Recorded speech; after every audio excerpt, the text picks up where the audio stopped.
in Parliament today, neither party, I think, will want to give in because they have stated positions on these things. You saw the government's, decision to introduce FDI and allow FDI in retail, and the extensive cabinet note and presentation that was circulated widely, saying that the government thinks that this will increase jobs, it will, minimize loss of agricultural produce and benefit the farmers as well, while benefiting consumers with better prices. Whereas the opposition feels that the retail sector is very important for our job generation, and that we shouldn't lose the opportunity to create more jobs through the retail sector. I think this is the clash of ideas. We will see some of it today, is what we've been hearing. We will see how the day plays out.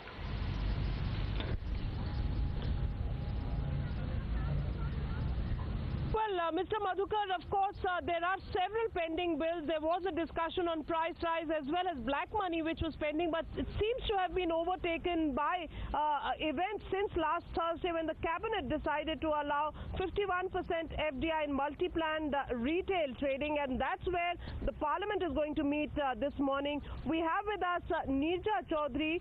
She's a senior political analyst, and let's just get a sense. Neerja, what do you think now? Now it's a standoff over this entire issue of FDI, because the other issues seem to have gone out of the window for the moment.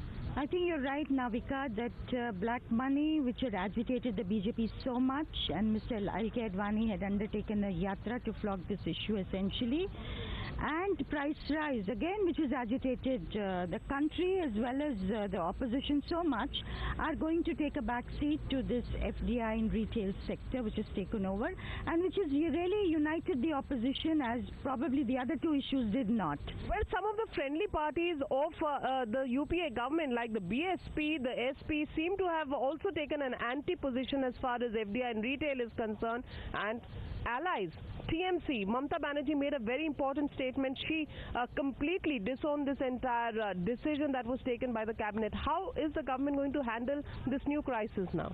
You see, the government last week managed to get the opposition to agree to a discussion on price rise under 193 and on black money under 184, which entails a vote.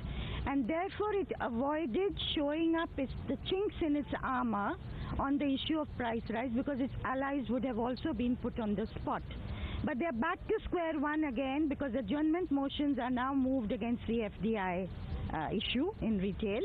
And if a vote is called for on this, which I don't think the ruling combine is going to allow, it again will be a very sticky situation for the ruling party. But suppose that the adjournment motion is not accepted, can the opposition go in for a no confidence motion?